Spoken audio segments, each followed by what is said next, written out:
అస్సలాము అలైకుం వరహమతుల్లాహి వబర్కాతుహు. అనంత కరుణామయుడు అపార కృపాశీలుడు అయిన అల్లాహ్ పేరుతో ప్రారంభిస్తున్నాను. శుభాల వసంతం రంజాన్ మాసం. ఈ మాసంలో మీ కొంగు ఒడిని శుభాలతో నింపుకోండి. ఫర్జ్ విధులతో పాటు నఫిల్ జిక్రులను కూడా పాటించండి. ఈ మాసంలోని ప్రతి నఫిల్ ఆరాధన ఫర్జ్కు సమానం.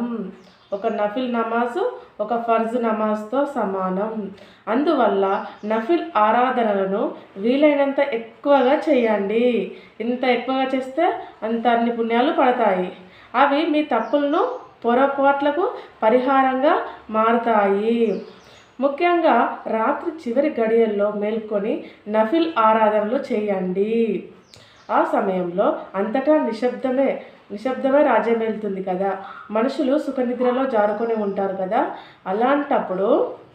అలాంటి సమయంలో మీరు మీ ప్రభు సమక్షంలో ఒక బిచ్చగానిలా వినయ విధేయాలతో హాజరు కాండి.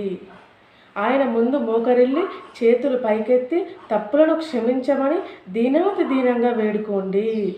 వాస్తవంగా రాత్రి చివరి గడియనే వాస్తవంగా తహజ్జుద్ నమాజే ఆరాధననే మనిషి యొక్క హృదయాన్ని పరిశుద్ధపరుస్తుంది. మహనీయ ముహమ్మద్ సల్లల్లాహు అలైహి వసల్లం వారు రాత్రిపూట నఫిల్ ఆరాధనలో ఎంత ఎక్కువగా నిల్చునేవారంటే ఆయన కాళ్ళపై వాపులు వచ్చేసేవి. ఒకసారి ఆయన అనుచరులు, ఓ దైవప్రవక్త, మీకు దీని అవసరం ఏమిటి? మీ పాపాలన్నీ క్షమించవేయబడ్డాయి కదా అని అడిగారు అనుచరులు ప్రవక్త వారిని. అప్పుడు ప్రవక్త వారు ఇలా సమాధానం ఇచ్చారు: నేను అల్లాహ్ యొక్క ప్రియమైన దాసుని కావద్దా అని అన్నారు. నేను అల్లాహ్ యొక్క ప్రియమైన దాసుని కావద్దా అంటే మనకి ఎన్ని పుణ్యాలు వచ్చినా, మనం ఎంత నమాజులు చేసినా ఇంకా చేస్తూనే ఉండాలి. ఎంత చేస్తే అంత మంచిది. మనకే అల్లాహ్ మనసులో మంచి స్థానం సంపాదించుకోవాలి. అల్లాహ్ దివ్య గ్రంథంలో తహజ్జుద్ నమాజ్ గురించి ఉపదేశించాడు. ఆత్మ ప్రక్షాళనలకు తహజ్జుద్ నమాజ్ ఎంతగానో దోహదపడుతుంది. రాత్రిపూట మేల్కొని సజ్దా చేసేవారిని, తమ తప్పులను క్షమించమని వేడుకునేవారిని అల్లాహ్ తఆలా తన ప్రియమైన దాసులుగా పేర్కొన్నాడు. ప్రవక్త సల్లల్లాహు అలైహి వసల్లం వారు ఇలా సెలవిచ్చారు: ప్రతిరోజు ఒక జాము రాత్రి మిగిలి ఉండగా అల్లాహ్ మనకు కనిపించే ఈ ఆకాశానికి దిగివస్తాడు. తన దాసుల్ని పిలిచి, నన్ను పిలిచేవాడున్నాడా? నేను అతన్ని ఆదుకోవడానికి. నన్ను అర్థించేవాడున్నాడా? అతనికి ప్రసాదించడానికి. నన్ను క్షమాపణ వేడుకునేవాడున్నాడా? నేను అతన్ని క్షమించడానికి అని పిలుపునిస్తాడు.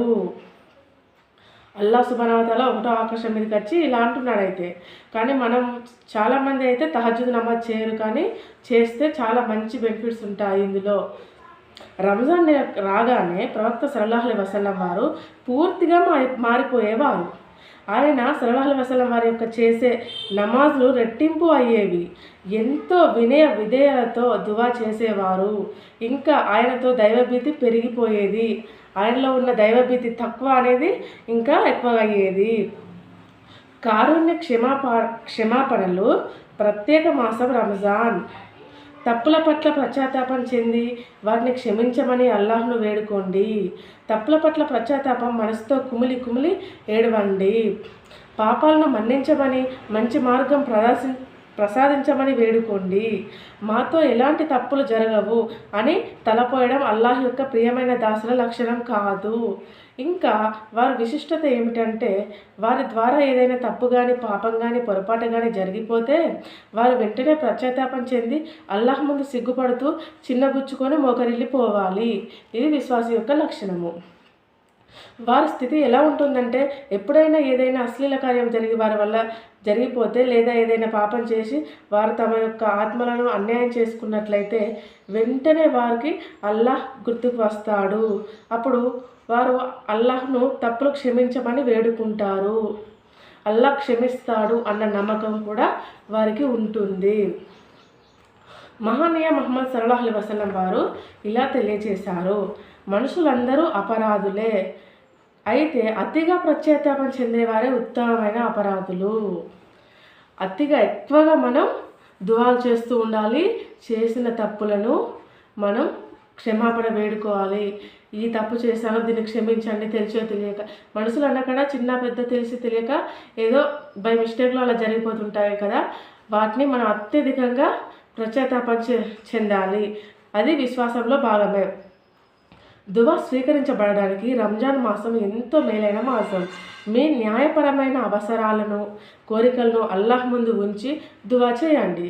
ప్రవక్త సల్లల్లాహు అలైహి వసల్లం వారు ఇలా తెలిపారు, అల్లాహ్ అర్షును మోసే దైవదూతలతో మీరు మీ ఆరాధనలను నిలిపివేయండి. ఉపవాసాలు పాటించే వారి దువాలకు ఆమీన్ అని పలకండి అని చెప్తాడు అల్లాహ్ సుబ్హానహు వ తఆలా. ఏకాగ్రతగా నిర్మల మనసుతో పశ్చాత్తాపపడండి. అల్లాహ్ ఎంతో విశాల దయాగుణం గలవాడు. ఎవరి పాపాలు ఎన్ని ఎక్కువగా ఉన్నా సరే తాను తన పాపాలను సిగ్గుపడి అల్లాహ్ ముందు వినయ విధేయతలతో క్షమాపణ కోరుకుంటే అల్లాహ్ అతని పాపాలన్నింటినీ క్షమించి వేస్తాడు. దివ్య గ్రంథంలో అల్లాహ్ ఇలా తెలిపాడు, హూద్ 90, మీ ప్రభువుతో క్షమాభిక్ష కోరుకోండి, ఆయన వైపు పశ్చాత్తాపంతో మరలండి. నిస్సందేహంగా నా ప్రభువు కారుణ్యమూర్తి, తన సృష్టిని ప్రేమిస్తాడు అని ఉంది. మరో చోట ఇలా తెలియచేయబడింది, నా దాసులు నా గురించి నిన్ను అడిగితే నేను వారికి అత్యంత సమీపంలోనే ఉన్నానని, పిలిచేవాడు నన్ను పిలిచినప్పుడు నేను అతని పిలుపును వింటాను, ఇంకా అతనికి సమాధానం పలుకుతాను అని చెప్పు అని ఉంది. ఇఫ్తార్ ముందు దువాను ప్రత్యేకంగా నిర్వహించండి.